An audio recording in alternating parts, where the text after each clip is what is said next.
rollo, papiro, un libro. Los griegos, o sea, del término griego, entonces vino la palabra Biblia. Y me gustaría hacer algo diferente con ustedes hoy. Normalmente nosotros usamos la Biblia solamente para las enseñanzas, pero hoy me gustaría usar un poquito el catecismo de la Iglesia Católica. ¿Quiénes tienen, que levanten la mano, quiénes tienen el catecismo de la Iglesia Católica en sus casas? 1, 2, 3, 4, 5, muy bien, 6, 7, 8, muy bien. Yo les recomiendo que se compren este libro, a ver si pueden levantar. Este libro es muy útil, explica detalladamente y con palabras bastante sencillas lo que es la doctrina de la Iglesia Católica. Muchos se asustan, miran el grosor del libro y ya piensan que no, seguro que es difícil de entender. No, en realidad está muy bien explicado, muy fácil de entender. Vamos a empezar con el numeral 120 del Catecismo de la Iglesia Católica. Y ahí vamos a ver de dónde dice el Catecismo que salió la Biblia. El numeral 120. Es importante saber de dónde salió la Biblia. Sabemos que es palabra de Dios, sabemos que es una colección de libros. ¿Quién sabe cuántos libros hay en la Biblia? 73, ¿sí? Muy bien, porque en otras iglesias que no son la católica dicen que hay 66 y nada más que 66, porque no reconocen algunos libros. Vale, la tradición apostólica hizo discernir a la Iglesia qué escritos constituyen la lista de los libros santos. Bien, entonces la tradición apostólica, ¿qué significa eso? Significa que según la enseñanza de la Iglesia, según la enseñanza de los apóstoles, esta tradición hizo discernir a la Iglesia, o sea, hizo elegir a la Iglesia cuáles son los libros que van a estar dentro de la Biblia y ser reconocidos como canónicos. ¿Sí? Esta lista integral es llamada canon de las Escrituras. Canon de las Escrituras. A ver, si abren su Biblia en el índice, si yo abro la mía en el índice, tengo una lista de libros. Entonces ahí podemos ver. Yo por lo menos en la mía puedo ver una clasificación que dice más o menos así: Pentateuco, libros históricos, los libros sapienciales, la lírica. ¿Está? Entonces yo tengo la Biblia de Jerusalén. Esa es la clasificación que da. Los proféticos también están, después está el Nuevo Testamento, donde están los evangelios, los hechos de los apóstoles, las epístolas de San Pablo y las epístolas católicas y el Apocalipsis al final. Entonces esa es la clasificación que tenemos nosotros en el índice. Ustedes pueden verificar eso en sus Biblias. Entonces entre estos libros, entre estas clasificaciones, hay una agrupación de libros que les reconocemos como deuterocanónicos, que los protestantes le llaman apócrifos, despectivamente le llaman apócrifos a los deuterocanónicos. ¿Por qué le llaman apócrifos?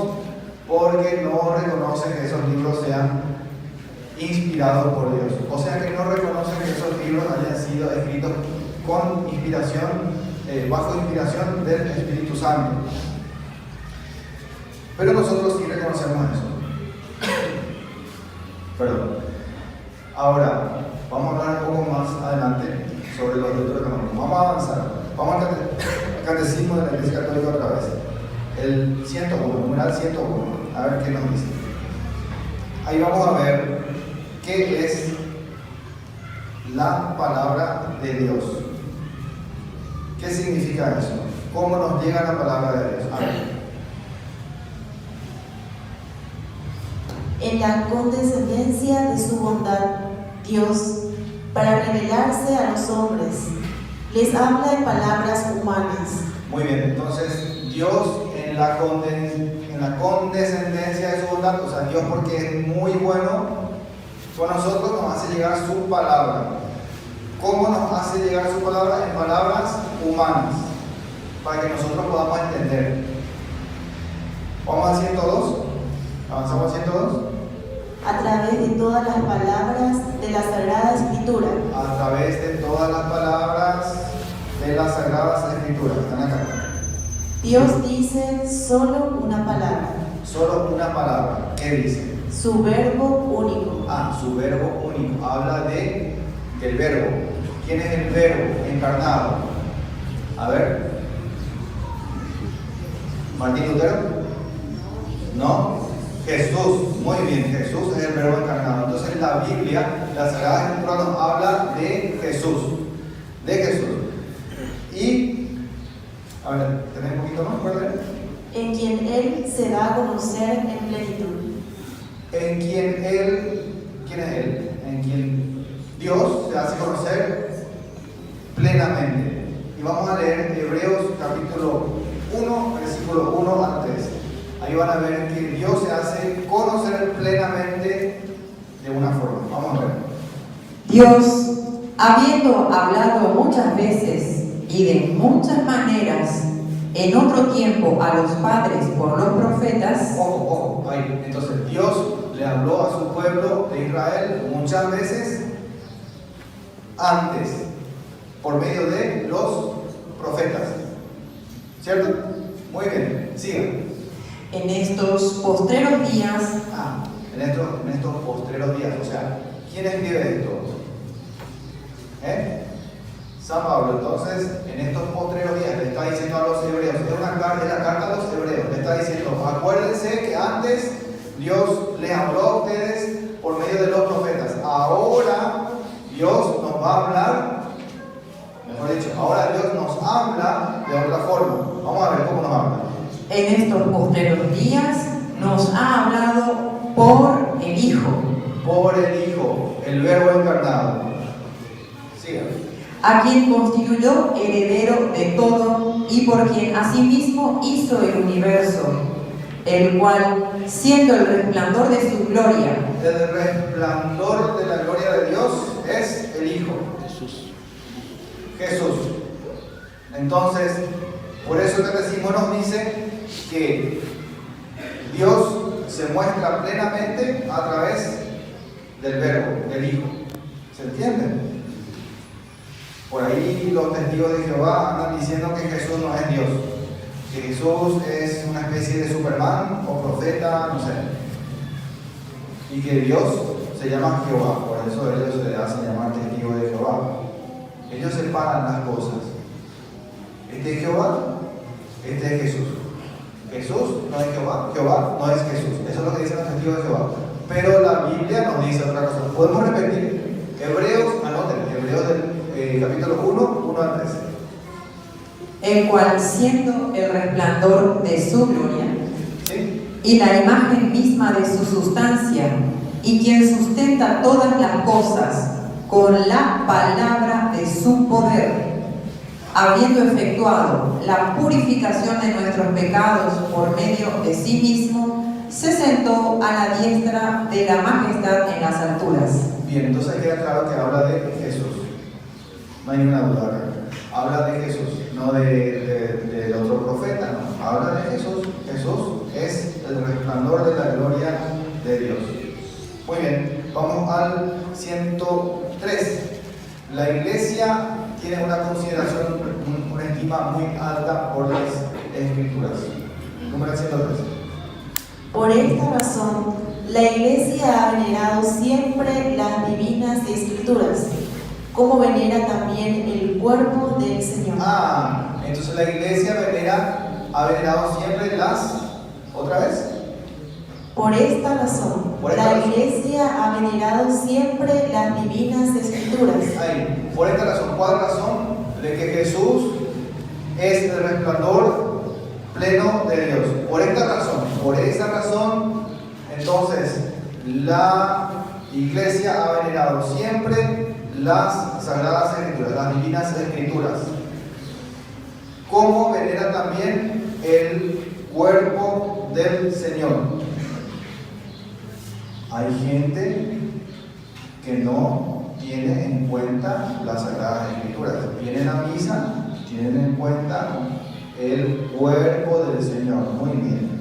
Vienen a misa, asisten a la misa, están al día con sus sacramentos, muy bien, pero se olvidan de la palabra de Dios, de la Biblia. Se olvidan de la Biblia. Pero entonces no están haciendo lo que la iglesia siempre hizo. La iglesia veneró siempre las Sagradas Escrituras y el cuerpo del Señor, las dos cosas. No es una cosa sin la otra, son las dos cosas juntas. Vamos a 104. En la Sagrada Escritura, la Iglesia encuentra sin cesar su alimento y su fuerza. Entonces en las Sagradas Escrituras la iglesia encuentra sin cesar, o sea, ininterrumpidamente. La iglesia encuentra ininterrumpidamente, sin cesar, ¿qué cosa? Su alimento y su fuerza. Su alimento y su fuerza. ¿Qué hacen los católicos que no leen la Biblia? No sé. ¿Cómo pueden hacerse llamar cristianos si no conocen las Sagradas Escrituras, si no leen la Biblia? Escuchen otra vez. Numeral 104 del Catecismo. En las Sagradas Escrituras. En la Sagrada Escritura, la Iglesia encuentra sin cesar su alimento y su fuerza. ¿Sí? Porque en ella no recibe solamente una palabra humana. En las Sagradas Escrituras no se recibe solamente una palabra humana. Una palabra humana. ¿Qué se recibe? Sino lo que es realmente la palabra de Dios. Sino lo que es realmente la palabra de Dios. Otra vez. La palabra de Dios. De Dios. La palabra de Dios. ¿Y dónde está eso en la Biblia? Primera de Tesalonicenses. Primera de Tesalonicenses. Capítulo 2, versículo 13. Van a ver que desde los primeros tiempos los cristianos recibieron la palabra de los apóstoles, la palabra que recibieron los apóstoles de Jesús, o sea, la palabra de Dios como palabra, como lo que es realmente, palabra de Dios. Y escuchen cómo dice la Biblia. A ver.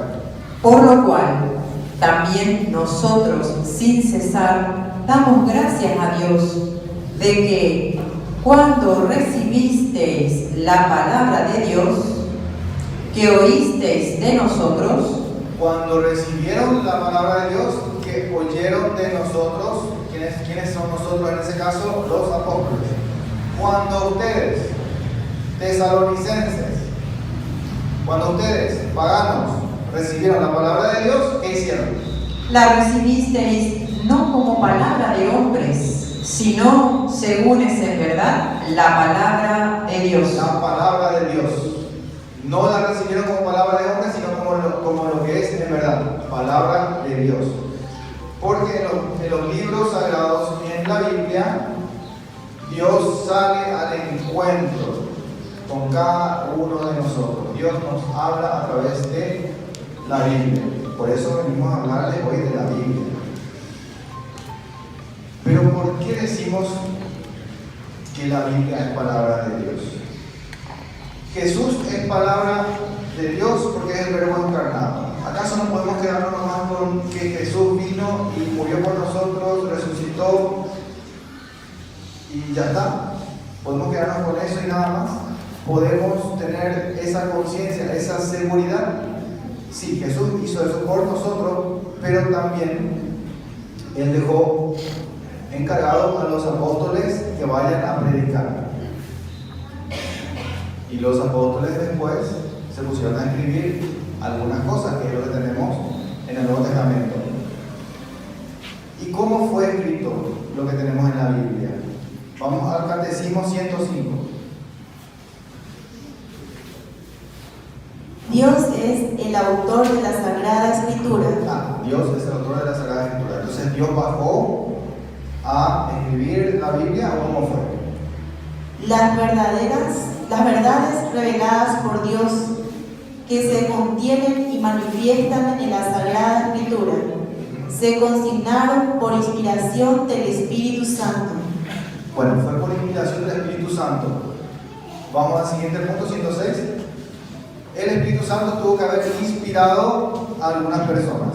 ¿Qué dice ahí? Dios ha inspirado a los autores humanos de los libros sagrados. Entonces, Dios eligió a ciertas personas para escribir los libros que tenemos en la Biblia. Sigue. En la composición de los libros sagrados, Dios se valió de hombres elegidos. Dios se valió de hombres elegidos. Vamos al punto 107, numeral 107. Los libros inspirados enseñan la verdad, como todo lo que afirman los agiógrafos o autores inspirados. Agiógrafos significa autores sagrados, autores inspirados por el Espíritu Santo. Dios eligió a cada una de esas personas según sus facultades y según sus posibilidades para que ellos utilicen todo lo que ellos tenían, todos sus talentos. ¿Escucharon hablar de los talentos? Dios nos da a cada uno de nosotros un talento, 2 talentos, 10 talentos, 20 talentos. ¿Y qué hacemos nosotros con los talentos? No guardamos para nosotros, no hacemos nada por la iglesia, ¿verdad? Eso es lo que hacemos. ¿O no? A los que vinieron acá, sí hacen las cosas, hacen lo que pueden por la iglesia. ¿Sí? Bueno, por lo menos eso me gustaría creer. Dios eligió a ciertas personas para escribir los libros de la Biblia. Él sabía que esas personas tenían las facultades necesarias para poner por escrito su palabra. Entonces, los libros son inspirados y enseñan la verdad. ¿Puedes leer el 107? La Lupa, y no Doña Lupa de Venezuela acá. Los libros inspirados enseñan la verdad, como todo lo que afirman los agiógrafos o autores inspirados. Sigue. Lo afirma el Espíritu Santo. Se sigue que los libros sagrados enseñan sólidamente, fielmente y sin error la verdad que Dios hizo consignar en dichos libros. Bien, entonces, ¿quién quiere conocer la verdad? ¿Todos queremos conocer la verdad? ¿O es que venimos a la catequesis para cumplir? ¿O es que venimos a la misa para cumplir? Cada uno de nosotros sabe lo que viene a hacer en la misa o en su grupo de catequesis. Cada cristiano debería tener interés por conocer la verdad. Y la verdad, entonces, está escrita en la palabra de Dios, en la Biblia, fielmente, sin error. ¿Puedes repetir otra vez? ¿Enseñan sólidamente? Enseñan sólidamente, fielmente y sin error la verdad que Dios hizo consignar en dichos libros. Sí, ahora van a ver para qué. ¿Para qué Dios manda escribir los libros que están acá? Los libros que reconocemos como palabra de Dios, como canónicos. ¿Para qué? Para salvación nuestra. Para salvación nuestra, porque Dios quiere que cada uno de nosotros conozca la verdad y llegue al reino de Dios, que se salve, que no salvemos. Entonces, si vamos al siguiente número, al 108, sin embargo, dice. Sin embargo, la fe cristiana no es una religión de libros. Sin embargo, la religión cristiana no es una religión del libro. Entonces, no es como la religión islámica, por ejemplo, que se basa netamente en el Corán. Esa religión es una religión fundamentalista. Se basa en el Corán, por eso es que de repente cada uno de ellos interpreta a su manera. Hay musulmanes que son radicales, que matan a los demás, hay los que no son radicales.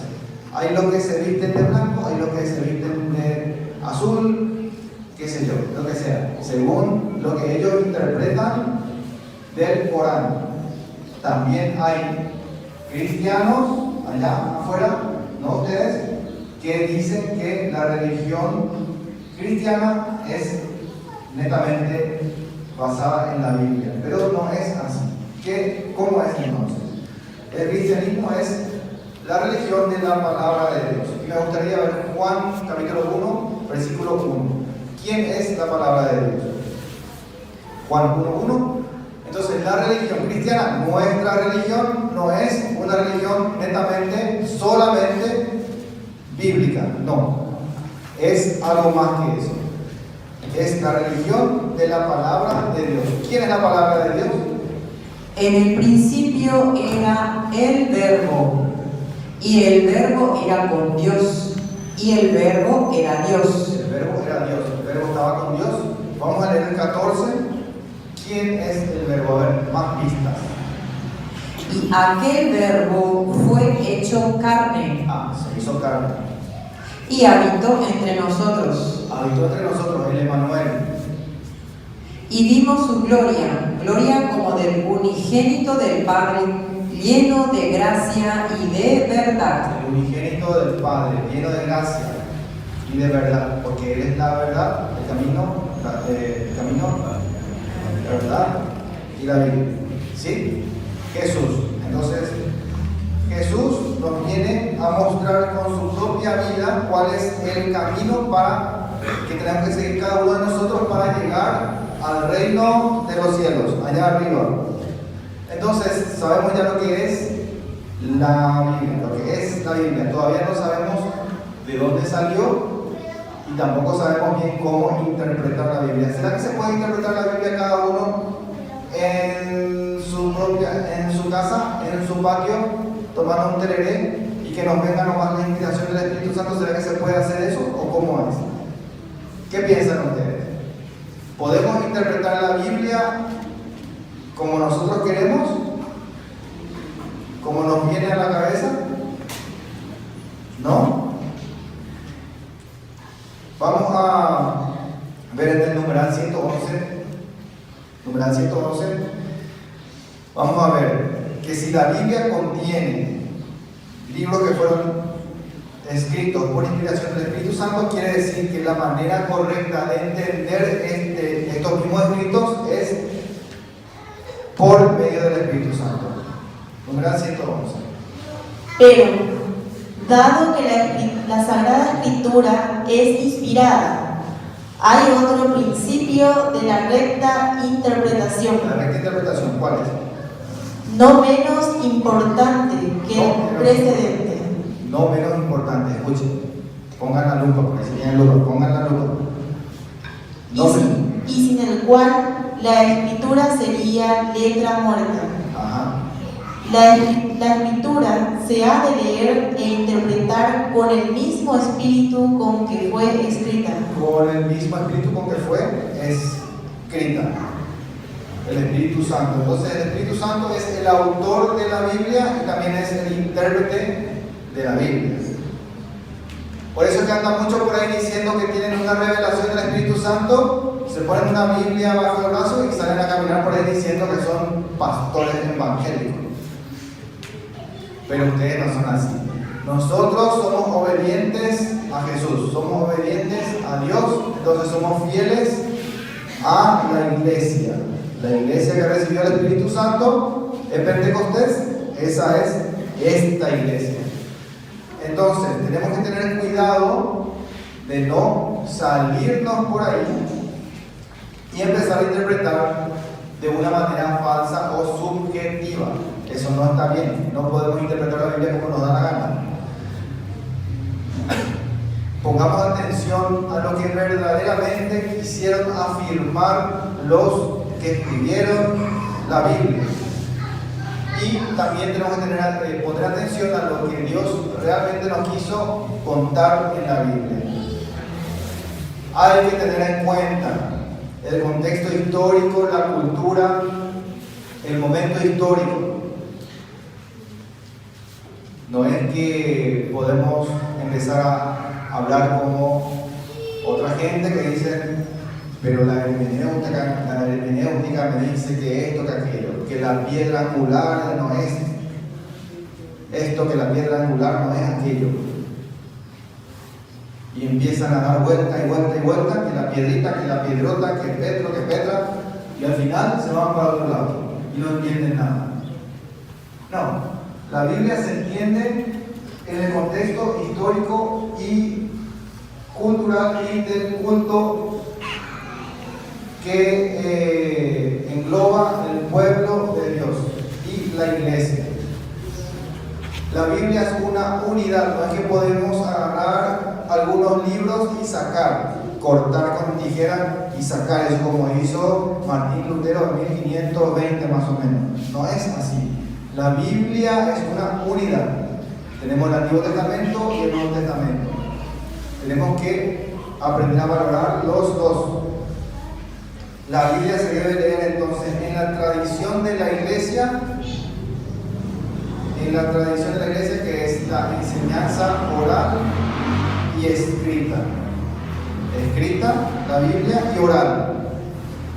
¿Quiénes nos enseñan de boca? Los sacerdotes, los diáconos. Ahora nosotros estamos enseñándoles lo que sabemos, ¿sí? Vamos a poner especial atención en Efesios 3, versículo 3 al 6. Tenemos que atender la plenitud de lo que es la revelación de Dios en la palabra, en la Biblia. Estar atentos a la plenitud, la totalidad de algo. A ver.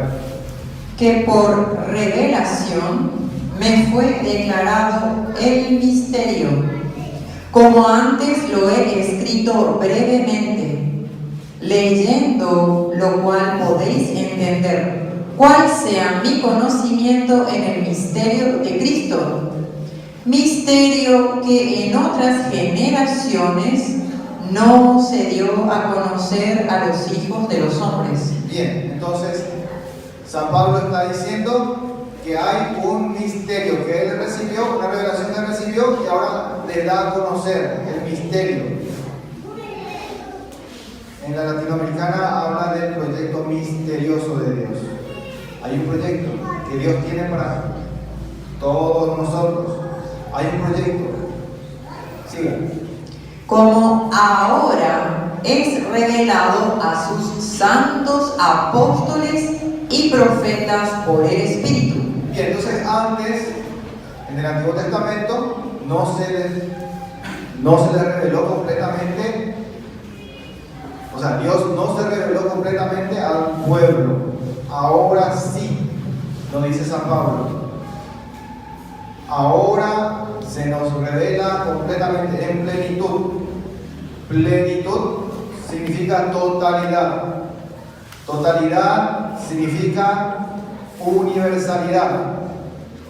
En griego, católico. Por eso la iglesia es católica, porque tiene la totalidad de la revelación. Toda la revelación. Antiguo y Nuevo Testamento.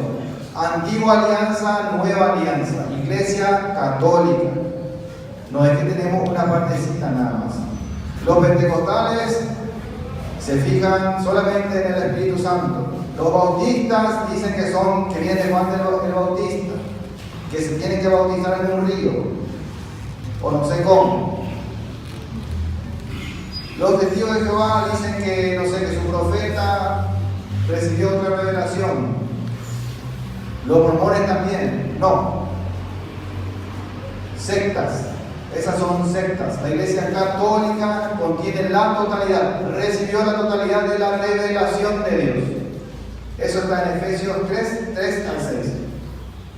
Que por revelación me fue declarado el misterio, como antes lo he escrito brevemente, leyendo lo cual podéis entender cuál sea mi conocimiento en el misterio de Cristo, misterio que en otras generaciones no se dio a conocer a los hijos de los hombres. ¿Vieron? Entonces en otras generaciones, está hablando a los efesios, en otras generaciones no se les dio a conocer, ahora sí. ¿Cómo? Como ahora es revelado a sus santos apóstoles y profetas por el Espíritu. A sus santos apóstoles y profetas por medio del Espíritu Santo. Pero hay también otra gente por ahí que dice: el Espíritu Santo me reveló que yo tengo que fundar mi propia iglesia. Hay algunas personas que le creen y se van con ellos.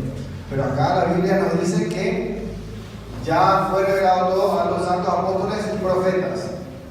Jesús fundó una iglesia. Entonces ahí es donde debemos estar. ¿Cómo se formó esta Biblia? ¿Cómo se formó el Antiguo Testamento? A ver, el Antiguo Testamento es una parte que no podemos olvidar, no podemos dejar de lado.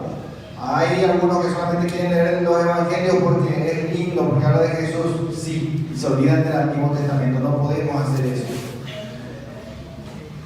El Antiguo Testamento nos da una pincelada, una sombra de lo que iba a venir en el Nuevo Testamento. Nos prepara para la venida del Cristo, para la venida de nuestro Mesías, Jesús, el Redentor universal, dice el numeral 122 del Catecismo. Pero ¿cómo se formó entonces esto? Antes del destierro, en la época de los israelitas, antes del destierro de los israelitas, Dios se manifiesta a ciertas personas y manda a escribir algunas cosas por medio de Moisés, Josué, Samuel. Eso pueden ver. Les puedo citar, a ver si rápidamente para no tardar mucho.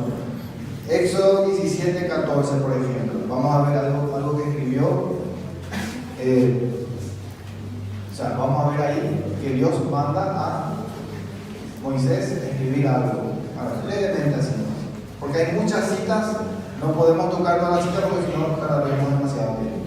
Y Jehová dijo a Moisés: escribe esto para memoria en un libro, y di a Josué que rae del todo la memoria de Amalek de debajo del cielo. Entonces Dios manda a Moisés a escribir. Éxodo 24:4. Podemos leer de la latinoamericana, que es lo que ellos tienen, porque estaba leyendo de la Biblia Reina Valera. Ahora vamos a leer de la latinoamericana. Éxodo 24:4. Y Moisés escribió todas las palabras de Yahvé. Al despuntar el día, Moisés levantó un altar al pie del monte. Bien, entonces Moisés escribió las palabras de Yahvé. Bien. Hay varios lugares en la Biblia donde se puede ver que Moisés sí escribió cosas. Les puedo citar, si quieren anotar, pueden ver Números 33:2, Números 33:2, Deuteronomio 31, 9 al 14, Deuteronomio 27:8 y Éxodo 20, del 22 al 23. Por ahí. Después aparece Josué, el sucesor de Moisés. Él añade nuevas cosas, él escribe más cosas, pero recién después de en la época de Josías, allá hacia el año 600 y tantos antes de Cristo, es que tenemos los primeros vestigios, las primeras señales de que el pueblo de Israel reconocía algunos libros como canónicos para ellos. No oficialmente, pero sí había una lista de libros que ellos tenían en cuenta como libros sagrados. Allá por el año 600 y tantos antes de Cristo. No había un canon oficial de los judíos. Pero a partir de ese momento, por ejemplo, el libro de la ley, se puede ver que es un libro considerado como algo muy sagrado. Eso podemos ver en Primera de Reyes, capítulo 2, versículo 3. Primera de Reyes 2, 3. Entonces, había ya algunos libros que estaban escritos. Los libros de la ley. ¿A qué le llaman la ley los judíos? A la Torá. La Torá, que es el Pentateuco. ¿Cuáles son los libros del Pentateuco? Génesis, Éxodo, ¿verdad? Después, ¿no? ¿Cero? ¿Nada? Génesis, Éxodo, Levítico, Números, Deuteronomio. Esos son los libros del Pentateuco que componen la Torá, los libros de la ley. A ver, Primera de Reyes 2:3. Guarda las ordenanzas de Yahvé, tu Dios. Sigue su camino, cumple sus leyes, sus mandamientos, sus disposiciones y sus consejos, como está escrito en la ley de Moisés. Como está escrito en la ley de Moisés. Había ya una serie de escritos de Moisés que ellos consideraban ley sagrada. Después del destierro tenemos otros testimonios que nos muestran que ya se iba haciendo una especie de clasificación de los libros de la Biblia, del Antiguo Testamento. Entre esta clasificación tenemos los libros de la ley, la Torá, que les acabo de mencionar, los libros proféticos, los profetas, que ellos llamaban Nevi'im, y los Ketubim, que son los otros libros, otros escritos, le llamaban ellos. Entonces, en el libro de Nehemías, acá me gustaría que pongan atención, en el libro de Nehemías, capítulo 8, 1 al 3, vamos a ver algo muy interesante. Ciertamente había libros que estaban ya más o menos reconocidos como libros sagrados, pero también había algo más. Había algo que los israelitas hacían porque era mandato de Dios también. Ellos, por obediencia, hacían algo. Escuchaban a sus profetas. Y los profetas interpretaban las escrituras para el pueblo. Nehemías 8.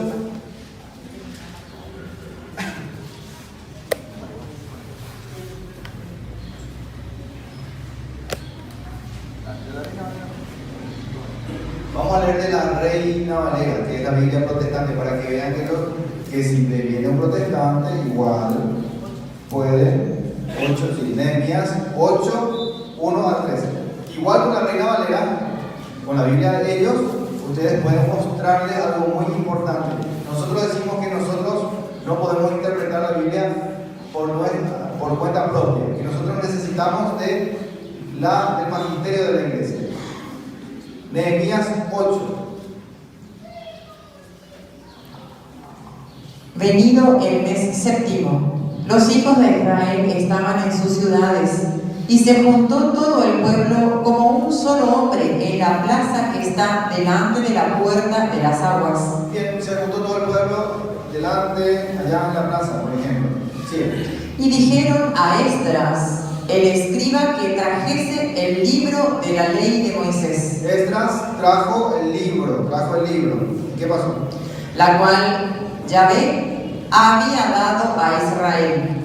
Y el sacerdote Esdras trajo la ley delante de la congregación, así de hombres como de mujeres, y de todos los que podían entender, el primer día del mes séptimo. Sí. Y leyó en el libro delante de la plaza que está delante de la puerta de las aguas. Leyó el libro de la ley. A ver. Desde el alba hasta el mediodía. Sí. En presencia de hombres y mujeres y de todos los que podían entender. A ver, vamos al 5. Abrió pues Esdras el libro a ojos de todo el pueblo. Abrió el libro, sí, y se puso a leer. A ver, ¿qué pasó? Porque estaba más alto que todo el pueblo.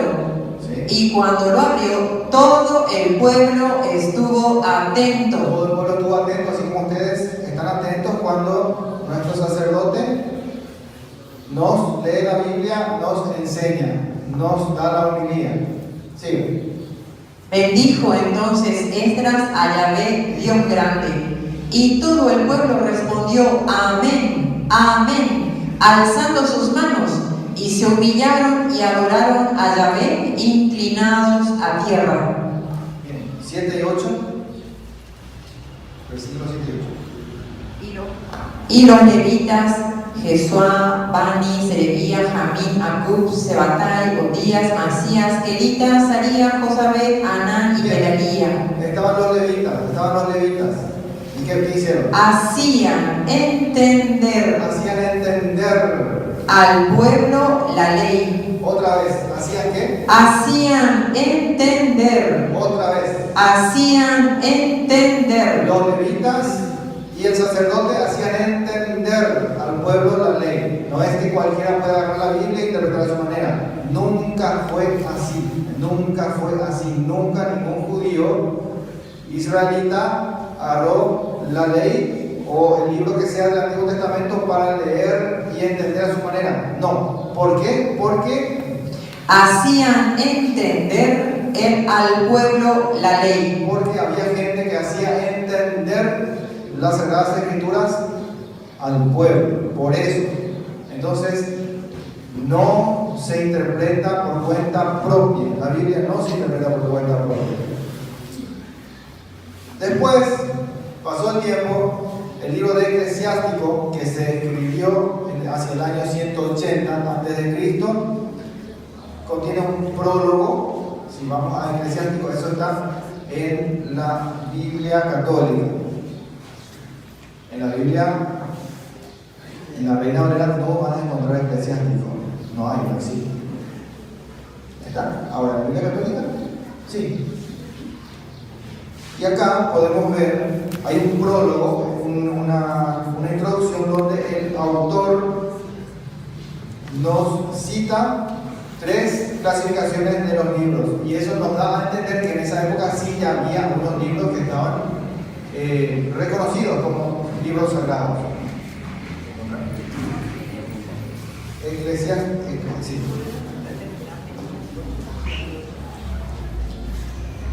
Sí. Bueno, vamos a terminar en Nehemías 7 y 8. Hacían entender al pueblo la ley, y el pueblo estaba atento en su lugar, y leían en el libro de la ley de Dios claramente, y ponían el sentido de modo que entendiesen la lectura. ¿Se entiende? Se les explicaba al pueblo de modo que entendiesen. Obviamente, se les explicaba, no es que cualquiera agarraba la Biblia a su manera y la leía a su manera. Vamos a Eclesiástico, capítulo 1. 1, sí, empezamos ahí. El 1 en adelante, ahora. Siracides que viene a ser de la Latinoamericana. Sirácides o Eclesiástico. La ley, los profetas y los escritos que vienen a continuación. Otra vez, la ley. La ley, los profetas y los escritos que vienen a continuación. Sí. Nos han transmitido numerosas y grandes lecciones. Sí, muy bien, vamos al versículo 7. Por eso, dice, bueno, leo yo. Por eso mi abuelo Jesús, su abuelo se llamaba Jesús, después de haberse dedicado intensamente a la lectura de la ley, los profetas y otros escritos antepasados. Y después en el versículo 24 vuelve a citar la ley, los profetas y otros escritos. Nos da a entender que ya existía, cuando eso, una especie de canon de los judíos, ya existía. Si nos vamos al segundo libro de Macabeos, capítulo 2, versículo 13, podemos ver también otra clasificación. Les muestro esto porque son libros que están en nuestra Biblia y nos muestran que en esa época ya había un canon que tenía, que definía más o menos los libros sagrados para los israelitas, para el pueblo de Dios. Segunda Macabeos 2.13. 2.13, sí. Vamos a ver, acá dice una clasificación, 3 tipos de libros también. Los libros de Macabeos fueron escritos allá por el año 120 a.C. Sí, vamos. Este hecho se leía también en los archivos y en las memorias del tiempo de Nehemías. Ahí contaban que Nehemías inició una biblioteca y reunió los libros referentes a los reyes a los reyes, y a los los profetas, profetas los de David, de David. y las cartas de los reyes relativas a las ofrendas. Ahí está. Entonces ahí pueden ver una lista, una clasificación de los libros que ellos tenían en una biblioteca que armó ¿quién? Nehemías. ¿Sí? En el primer libro de los Macabeos habla de Daniel, el libro de Daniel. Primera de Macabeos 2:59. Nos habla brevemente, nos cita nada más, para que veamos que sí, ellos tenían en cuenta el libro de Daniel. Sí, era considerado un libro importante, un libro sagrado. Primera Macabeos 2:59. Ananías, Azarías y Misael fueron salvados de las llamas por haber tenido fe. ¿Sigan? Daniel, por su rectitud, fue liberado de la boca de los leones. Fue liberado de la boca de los leones. Entonces nos cuenta un poquito de Daniel. Ya sabían de Daniel, ya sabían de los escritos de Daniel. Los cristianos siempre hemos venerado el Antiguo Testamento como la verdadera palabra de Dios. No podemos rechazar el Antiguo Testamento y quedarnos solamente con el Nuevo. En la Biblia católica tenemos entonces 46 libros en el Antiguo Testamento y 27 en el Nuevo Testamento. Los protestantes tienen 39 nada más en el Antiguo Testamento, le sacaron 7. Ellos dicen que nosotros, que los católicos, agregamos 7. Vamos a ver si es cierto. También dicen, por ahí, le dicen a los católicos, la Iglesia Católica recién en el año 1548 en el Concilio de Trento promulgó, o sea, declaró que los deuterocanónicos eran sagrados, libros sagrados. Vamos a ver si eso es verdad. La Iglesia Católica en realidad utilizó la Septuaginta, que fue una colección de libros que salió de una reunión de sabios en Alejandría, que se pusieron a traducir los libros del hebreo al griego. Dice la leyenda, porque una leyenda no se puede demostrar, dice la leyenda que Alejandro Magno mandó a los sabios de Egipto o de esas tierras de Alejandría escribir en griego, o sea, traducir al griego los libros sagrados de diferentes religiones, entre esos lo que tenemos nosotros. Tradujeron los 46 libros que tenemos hoy en el Antiguo Testamento. Entonces, si Septuaginta, la traducción de los 70 ¿quiénes? Los 70 sabios de Alejandría. Sí. Dice la leyenda también que se juntaron y en 70 días, en 70 cuevas, tradujeron los 46 libros. Y que todas las traducciones fueron iguales, dice la leyenda. Bueno, entonces, lo que realmente sucedió fue que en los concilios de Roma, de Hipona y de Cartago, allá por el año 382, por orden del Papa Dámaso I, la iglesia se reunió en unos concilios. El primero de ellos, el de Roma, en el año 382. ¿Para qué? Para definir cuáles serían los libros aceptados para la homilía, para la misa. Porque había muchos libros escritos sobre Jesús, había muchos, y había una confusión. Se habían creado ya algunas desviaciones en la fe, en la doctrina. Había gente que predicaba un evangelio diferente. Por ejemplo, había un tal Marción que allá por el siglo II, en el año 140-150, crea la primera división, la primera secta oficialmente hablando, la primera.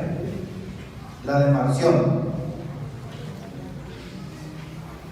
Él quería desechar algunos libros del Antiguo Testamento, si no todos, y quedarse solamente con los del Nuevo Testamento. Pero no había ningún Nuevo Testamento, no había ningún canon. En aquella época, del siglo II, no había. Entonces, ¿qué hace Marción? Él empieza a decir, según su gusto, cuáles son los libros que son inspirados por Dios, según él. Entre ellos pone varios libros que no son realmente inspirados. Eso fue en el siglo II. Eso motivó a la iglesia, que siempre es muy cautelosa y un poco lenta en algunos casos. Eso motivó a la iglesia a definir el canon bíblico en el año 382, 140 años más tarde más o menos. ¿Y cómo fue? ¿Cómo fue?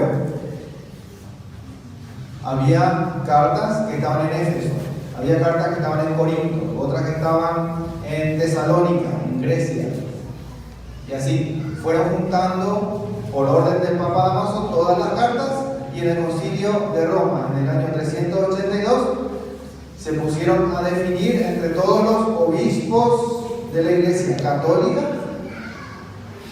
cuáles serían los libros oficialmente reconocidos por la Iglesia para la liturgia. O sea, cuáles serían los libros canónicos. Por orden del Papa Damaso se hace la traducción al idioma latín. De ahí sale la Vulgata, la versión Vulgata de la Biblia, que está en latín. La primera traducción que fue del hebreo y del griego a un idioma occidental. ¿Quién hizo la traducción? San Jerónimo. San Jerónimo, les cuento el maestro a modo entre paréntesis, a San Jerónimo no le gustaba mucho el tema de los deuterocanónicos, pero igual fue obediente al Papa y al Concilio y puso los deuterocanónicos en la Vulgata, para que vean la importancia de la obediencia. De repente nos puede no gustar algo, pero tenemos que ser obedientes a la iglesia, obedientes, como San Jerónimo. Bueno, Martín Lutero en el año 1520, entonces, allá por los, 12 siglos después de que la Iglesia Católica haya decretado cuáles van a ser los 73 libros canónicos, Martín Lutero viene a decir que hay ciertos libros que no le gustan, que son justamente los deuterocanónicos. También habló mal de Santiago, de Hebreos y del Apocalipsis, no le gustaban. Los libros deuterocanónicos no le gustaban específicamente porque, por ejemplo, en Tobit, capítulo 12, versículo 12, Tobías 12:12, se habla de las oraciones por los muertos. Oraciones por los muertos. En 2 Macabeos 12:39 también habla de las oraciones por los muertos. La intercesión de los santos nos hablan en 2 Macabeos 15:14. Entonces, Tobías 12:12. Sí, 12:12.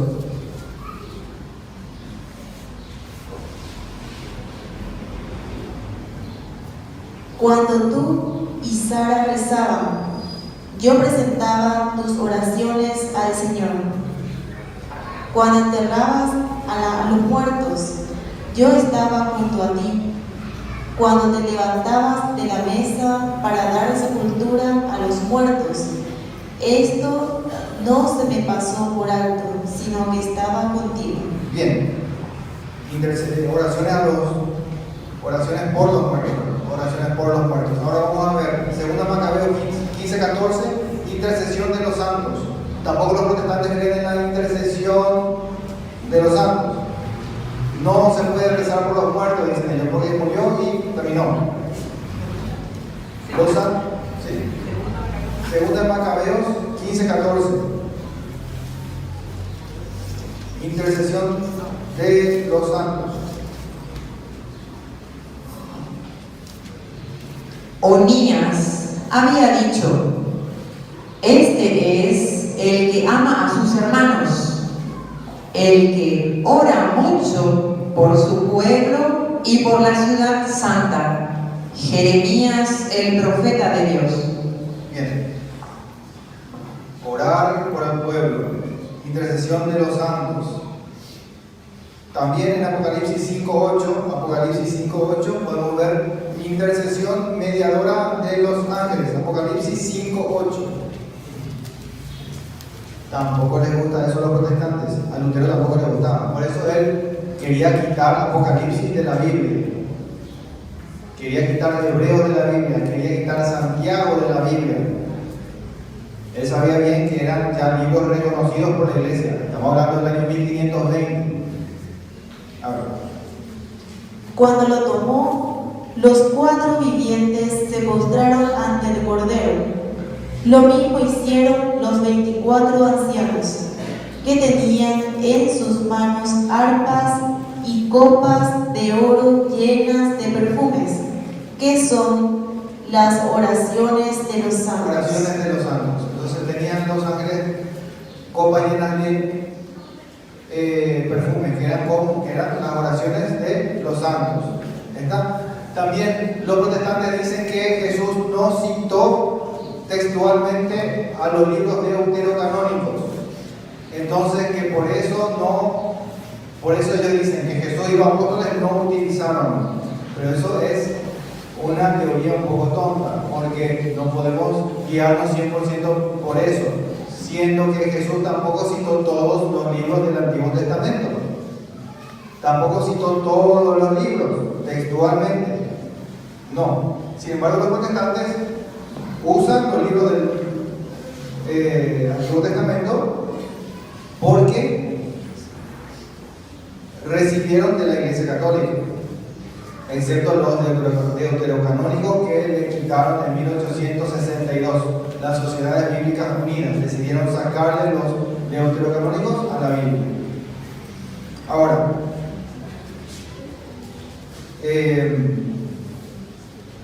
¿por qué los judíos? Los judíos fueron los primeros en sacar los deuterocanónicos de la Biblia en el año 90. ¿Por qué? Porque ellos se querían diferenciar de los cristianos. Ya les habían echado a los cristianos de las sinagogas, ya no les permitían llegar a las sinagogas.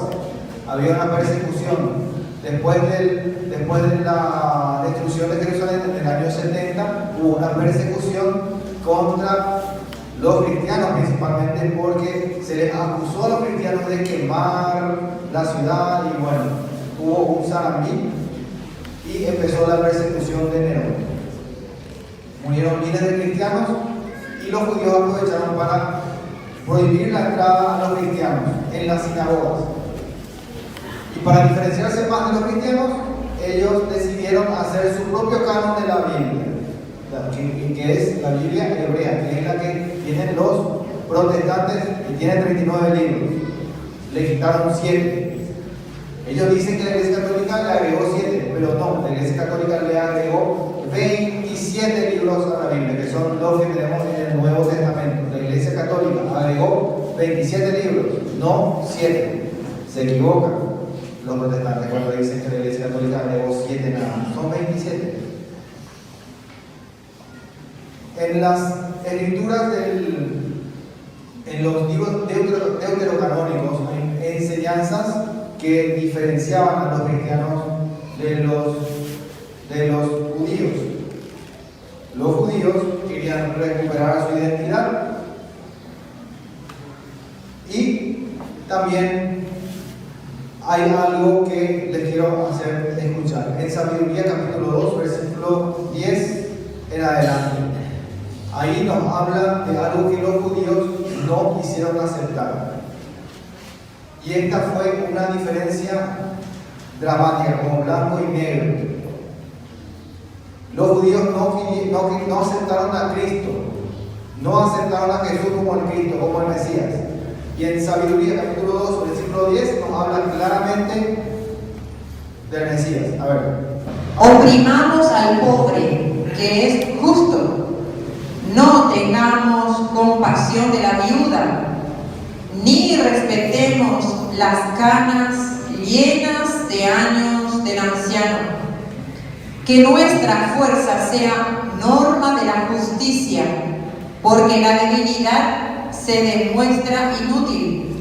Pongamos trampas al justo que nos fastidia. Acá viene, otra vez. Pongamos trampas al justo que nos fastidia. Que nos fastidia. El justo le fastidia. ¿A quiénes? A los judíos.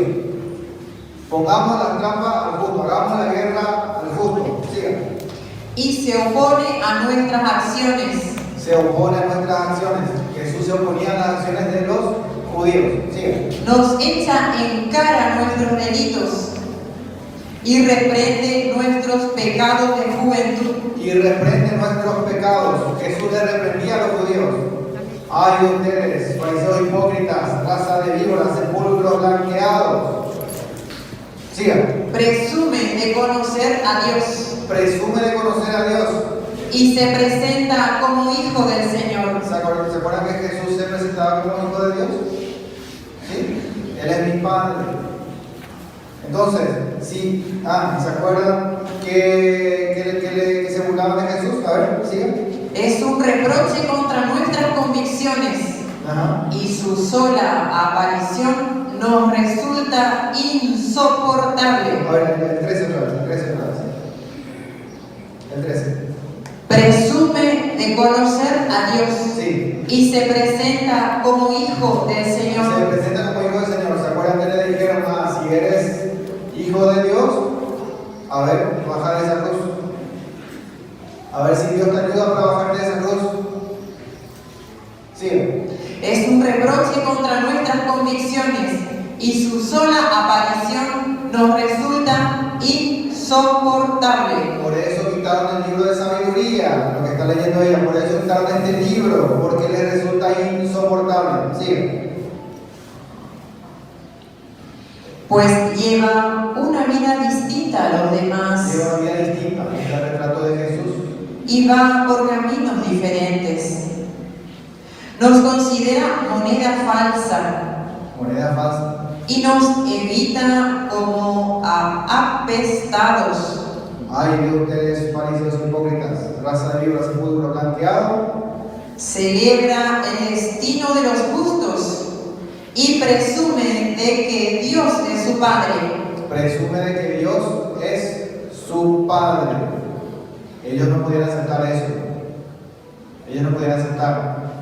No, Dios no puede ser el papá de Jesús. Él es el hijo del carpintero. Y punto. Sigue. Ya veremos si lleva razón comprobando cuál es su desenlace. Pues si el justo es hijo de Dios, Él lo rescatará y lo librará del poder de sus adversarios. ¿Se acuerdan? Si eres hijo de Dios, baja de la cruz. Si eres hijo de Dios, baja de la cruz. Deberías tener poder divino para bajar de la cruz. Sigan. Lo someteremos a humillaciones y torturas para conocer su temple y comprobar su entereza. Lo condenaremos a una muerte humillante, pues según dice, Dios lo protegerá. En Isaías 53:7 dice: fue oprimido y humillado y no abrió la boca.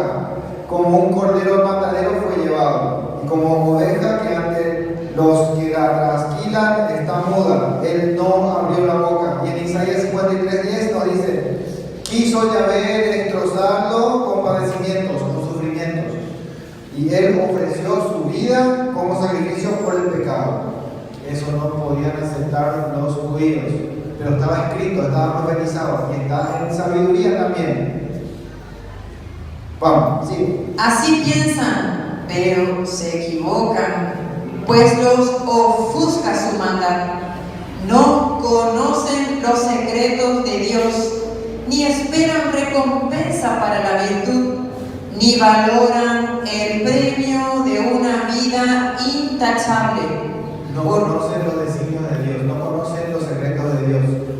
Ellos confiaban más en la ley que en el amor de Dios. Sigue. Porque Dios creó al hombre para la inmortalidad. inmortalidad y lo hizo a imagen de su mismo ser. Pero la muerte entró en el mundo por envidia del diablo y la experimentan sus secuaces. La muerte entró al mundo por envidia del diablo. Los que siguen al diablo van a la muerte. Los que siguen a Cristo van a la vida eterna. Bien, entonces la Iglesia Católica para resumir, toma los 46 libros del Antiguo Testamento porque retratan al Mesías y fueron utilizados por Jesús y sus apóstoles, y también utilizaron los padres de la Iglesia, los sucesores de los apóstoles que vinieron después. Los que vinieron después de los apóstoles también utilizaban los libros deuterocanónicos, los 46 libros que están en el Antiguo Testamento. Entonces, resumiendo, la Iglesia Católica considera que todos esos libros del Antiguo Testamento son inspirados por Dios. ¿Por qué deberíamos, en nuestro sano juicio, por qué deberíamos seguir lo que dictamina un grupo de gente que condenó a Jesús, que nunca le aceptaron a Jesús como el Salvador, nunca le aceptaron a Jesús como el Mesías? ¿Por qué deberíamos seguir su dictamen de sacar los 7 libros deuterocanónicos? ¿Por qué les digo esto? Porque los judíos fueron los primeros que sacaron esos libros de la Biblia, de lo que se conocía como escritura en aquellos tiempos. Los protestantes hoy agarran y toman el canon judío y dicen que el canon católico no es totalmente inspirado. No aceptan los 7 libros que ellos sacaron. Eso se llama rebeldía. Y vamos a ver ahora un paréntesis acá. Vamos a Apocalipsis 22. Apocalipsis 22. 18 y 19. Quiero que escuchen acá. Pongan la lupa. Acá está la lupa. Pongan la lupa. En el año 90, los judíos se reúnen para sacar libros de la Biblia. Para sacar los libros que a ellos no les gustaban de la Biblia. San Juan se entera de esto. Pone por escrito algo en Apocalipsis. A ver, ¿qué nos dice? Lanzó una advertencia a todo el que escuche las palabras proféticas de este libro. Si alguno añade algo sobre esto, Dios... Si alguno añade algo... ¿los judíos estaban añadiendo? No eran los judíos. Eran los gnósticos, que hasta ahora existen. Los gnósticos, ¿escucharon ustedes de la nueva era? Esos que andan ahí con el esoterismo, con los ángeles, que con esto, que con lo otro, que mezclan doctrina cristiana con fantasías, mezclan doctrina cristiana con satanismo, la nueva era, la metafísica. Eso no es nuevo, eso ya viene de hace mucho. Ellos añadían libros. ¿Escucharon hablar ustedes de los evangelios apócrifos?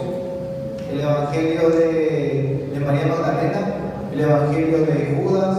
¿Escucharon? Levanten la mano. ¿No? ¿Nunca escucharon? Una persona escuchó. 2 personas escucharon.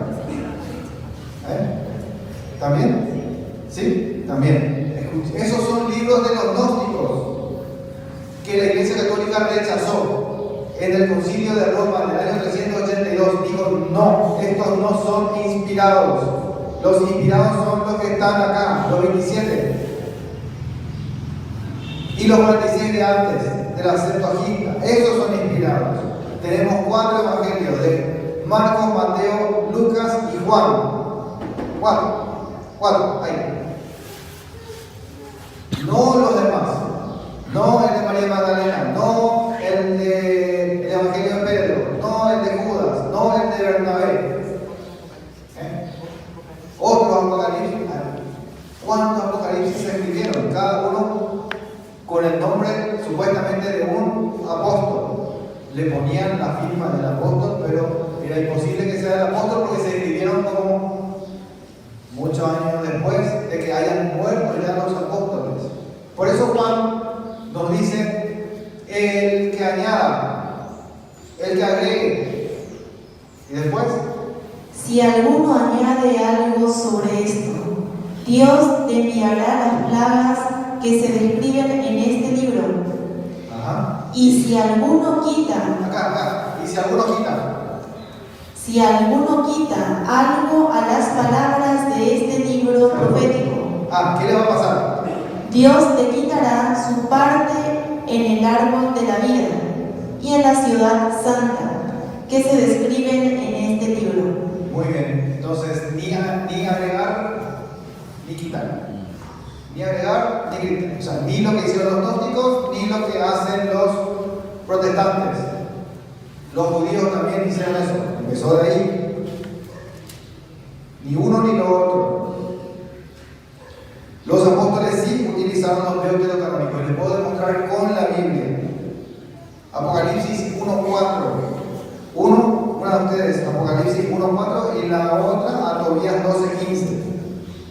Tobías 12:15, en la Biblia católica, Tobías 12:15 y Apocalipsis 1:4.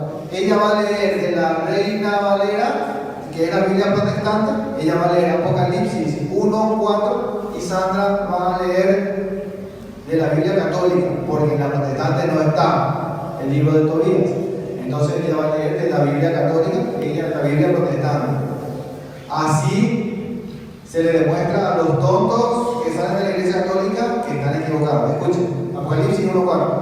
Juan, a las 7 iglesias que están en Asia, gracia y paz a vosotros, del que es, y que era, y que ha de venir, y de los 7 espíritus que están delante de su trono. Ahí está, y de los 7 espíritus. Bien, Tobías 12:15. Tobías 12:15.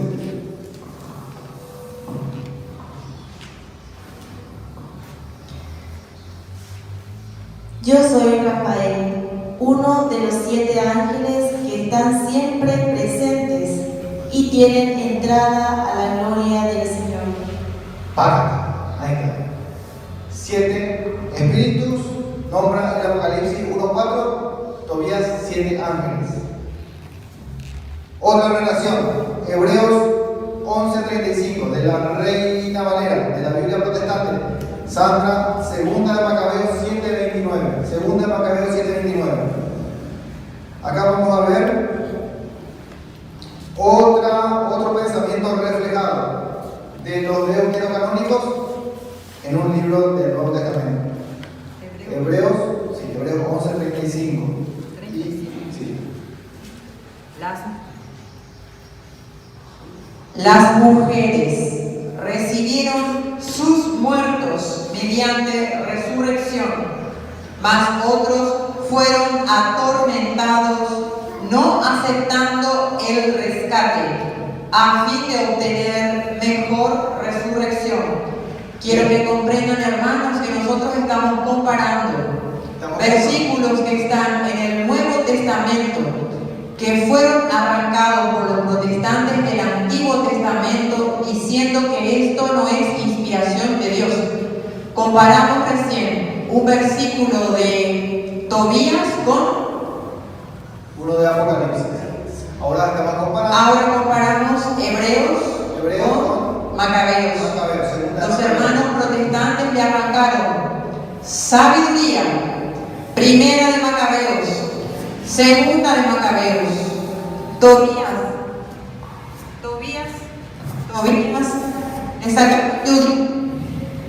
le sacaron Irácides o Eclesiástico. También le sacaron un pedacito de Daniel y un pedacito de Esther. Si ellos decían que lo que se sacaba del Antiguo Testamento no era inspiración de Dios, entonces debían de haber sacado también esto que está escrito en el Nuevo Testamento. Comprende que Jesús leía esos 7 libros del Antiguo Testamento y Y ellos tuvieron, Martín Lutero y los otros, la caradurez de arrancarle 7 libros, cuando dice que no podemos quitar ni una palabra, mucho menos un versículo, mucho menos un capítulo, ni que hablar de un libro. Pues bien, ellos tuvieron el lujo y la caradurez por inspiración diabólica de sacarle 7 libros. Por lo tanto, los hermanos separados, bajo inspiración diabólica, arrancan 7 libros a la Biblia.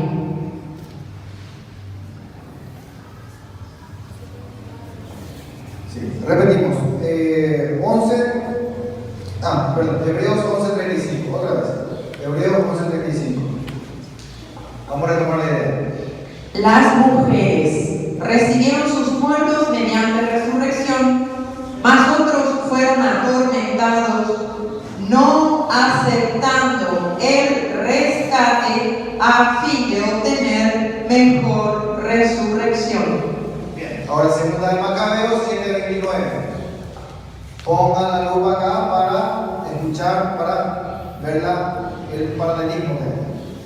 No temas a este verdugo, antes bien, mostrándote digno de tus hermanos, acepta la muerte, para que vuelva yo a encontrarte con tus hermanos en la misericordia.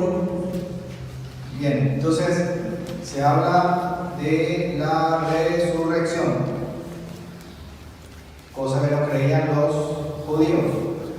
Si los protestantes vienen y te dicen, tu Biblia tiene 7 libros más, porque la Iglesia Católica le agregó 7 libros, le vas a preguntar, ¿y ustedes cuál canon siguen? Te va a decir, nosotros seguimos el canon original, el hebreo, así te va a decir, del año 90. Entonces vos le vas a preguntar, ¿en ese canon están los libros del Nuevo Testamento?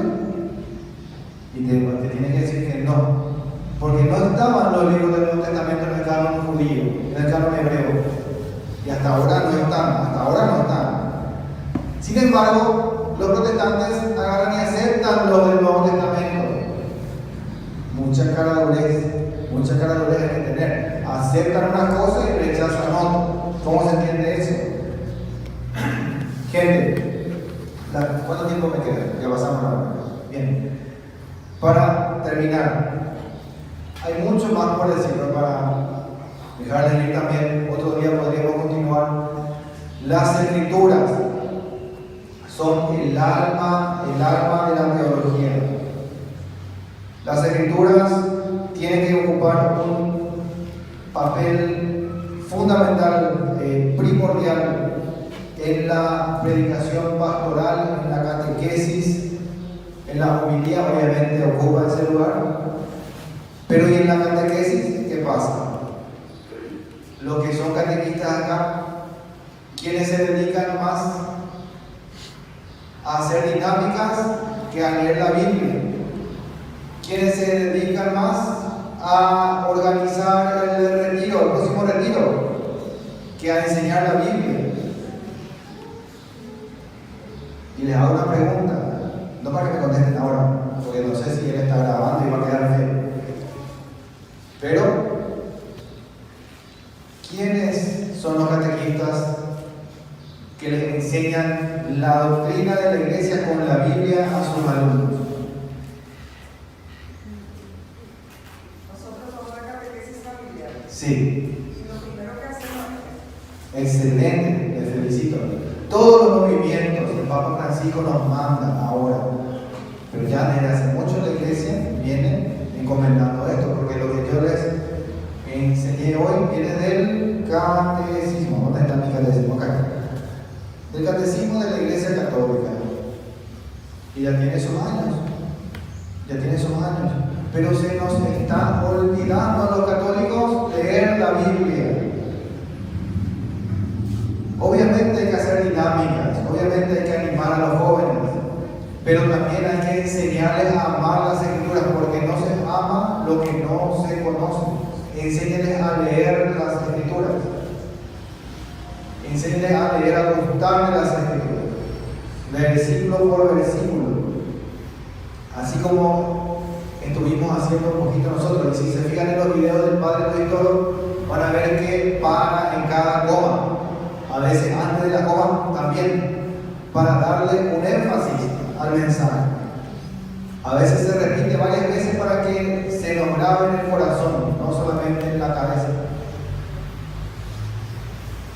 Por ejemplo, Mateo 16, 18. Nosotros que decimos que el Papa es el vicario de Cristo, ¿de dónde sacamos eso? Nos dicen los protestantes. Hay muchos católicos que no saben, muchos chicos que no saben, jóvenes que están en la catequesis, que están en Caberí, a veces quieren repetir Caberí para continuar, hermano. No, acá a gusto, voy a seguir. Mateo 16, 18. A ver. Y yo a mi vez te digo que tú eres Pedro, Que tú eres Pedro. y que sobre esta piedra edificaré mi iglesia. Otra vez. Y yo a mi vez te digo que tú eres Que Pedro, tú eres Pedro. y que sobre esta piedra edificaré mi iglesia. Edificaré mi iglesia. No dice mis iglesias. No dice yo les doy a cada uno la potestad de ir a fundar iglesias. ¿Dónde dice eso? No dice. Ahí dice, tú eres Pedro, y sobre esta piedra edificaré mi iglesia. Una iglesia, una sola. Muéstreme, protestante, ¿dónde dice en la Biblia que Jesús le dio a cada uno de los apóstoles y a todos los discípulos la potestad de ir a alquilar un saloncito por 1.000.000 de guaraníes, poner unas cuantas sillas de plástico como las que están allá en el fondo, separarse acá adelante y empezar a predicar y cobrar diezmos? ¿Dónde dice eso en la Biblia? No dice en ningún lugar. Hermanos, enseñen en sus casas, lean la Biblia. Si no tienen Biblia, hagan un cambio en su vida, vayan y compren una Biblia. No cuesta tan caro, a lo mejor por 50.000 o menos que eso ya pueden comprar una latinoamericana, que es lo que estuvimos leyendo hoy también, por ahí. Lean en su casa con su marido, con su esposa, con sus hijos. Es lindo. Lean el Evangelio del día. Nosotros tenemos la ventaja de que la iglesia nos pone todo servido. Nos dice esto, vamos a leer hoy. Primera lectura, segunda lectura, Evangelio, los Salmos.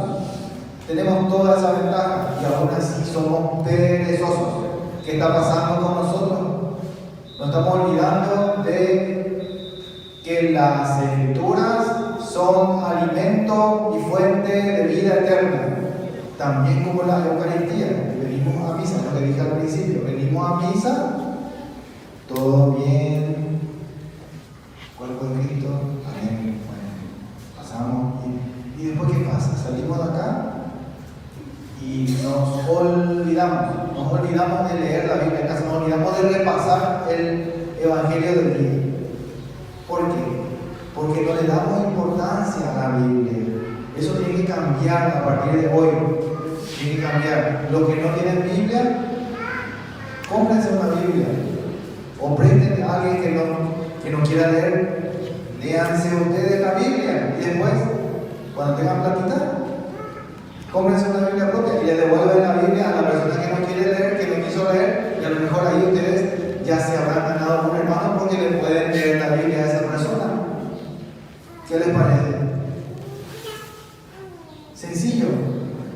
La iglesia recomienda insistentemente a todos los fieles la lectura asidua de las Escrituras para que adquieran la ciencia suprema de Jesucristo, el conocimiento supremo de Jesucristo, conocerle a Jesucristo. Porque desconocer las Escrituras es desconocer a Cristo. Desconocer las Escrituras es desconocer a Cristo. Catecismo de la Iglesia Católica 133. Está escrito allí. Si no me creen, pueden venir después y les muestro. Está todo ahí. En el 140 dice que la unidad de los dos testamentos se deriva de la unidad del plan de Dios y de su revelación. El Antiguo Testamento prepara para el Nuevo, mientras que este da cumplimiento al Antiguo. El Nuevo Testamento da cumplimiento al Antiguo Testamento. Los dos se esclarecen mutuamente. Los dos son verdadera palabra de Dios, Antiguo y Nuevo Testamento. La Iglesia siempre ha venerado las Sagradas Escrituras como lo ha hecho con el cuerpo de Cristo, que ya hablamos. La Biblia, aquella que es la Biblia, y o sea, el cuerpo de Cristo, alimentan y rigen toda la vida cristiana. La Biblia y los sacramentos alimentan y rigen la vida cristiana. Salmo 119. Tu palabra es antorcha de mis pasos y luz de mi camino. Bien. ¿Dónde estamos dejando? Vale. ¿Dónde estamos dejando nosotros la palabra de Dios? Nos olvidamos de la antorcha. ¿Por qué? Si vivimos en un mundo de oscuridad, ¿cómo vamos a andar sin la antorcha en nuestra mano? ¿Cómo? ¿Cómo se nos ocurre hacernos llamar cristianos católicos apostólicos romanos si no tenemos la antorcha en nuestra mano? Nos olvidamos. Y muchos no tienen ni siquiera esa antorcha en sus casas. ¿Qué está pasando? Para terminar, me gustaría leerles unas palabritas de nuestro Santo Padre Juan Pablo II. Juan Pablo II nos dice así: es esencial, estos mensajes para todos, laicos, religiosos, religiosas, sacerdotes, obispos, para todos. Es esencial desarrollar en las iglesias particulares una nueva apologética para el pueblo. ¿Qué es la apologética? Es la parte de la teología que busca explicar las verdades de la fe, dar razón de la fe, dar razón de nuestra fe, como nos dice Pedro en una de sus cartas. San Pedro ya nos hablaba de eso. Demostrar las razones ante los adversarios, entre comillas, muchas veces, porque nuestros adversarios a veces son nuestros amigos que se perdieron nada más, que se fueron a la iglesia adventista que está acá o hacia allá, por ahí, en ningún lugar. No les veamos como adversarios, veámosles como hermanos, hablemosles como hermanos, con amor, con cariño, como hermanos que se están equivocando, se extraviaron. Pero Dios te va a traer de vuelta. Dios digo luego tiene su camino, Él sabe. Pero vamos a dejar en serio todos vamos a cruzarnos de brazos y dejarle todo a Dios, que Él haga todo solo. No podemos dejar eso todo en manos de Dios, porque cuando lleguemos allá ante Él nos va a preguntar: ¿qué hiciste por fulano que dejó de venir a misa cuando cumplió 23 años y se fue a la secta de Abreu? ¿Qué hiciste por él? ¿Él era tu primo? ¿O él era tu marido? ¿O ella era tu señora? ¿Qué hiciste para traerle de vuelta a la misa? Vos te ibas a la misa, te fuiste a la misa todos los domingos, pero nunca le predicaste a tus hijos el Evangelio, nunca le hablaste de Dios a tu esposa. Por eso ella se fue a otra secta, se fue a la bautista, a la pentecostal, a la testigo de Jehová, a la mormona, recorrió todo el Paraguay lleno de sectas y nunca volvió a mi iglesia, le va a decir el Señor. Papa San Juan Pablo II nos dice entonces: es esencial desarrollar en las iglesias particulares una nueva apologética para el pueblo, a fin de que comprenda el pueblo lo que enseña la iglesia y así pueda dar razón de su esperanza. En un mundo donde las personas están sometidas a la continua presión cultural e ideológica, ¿cuántas cosas están saliendo por ahí? La ideología de género, la ideología de la degeneración y todo lo que hay.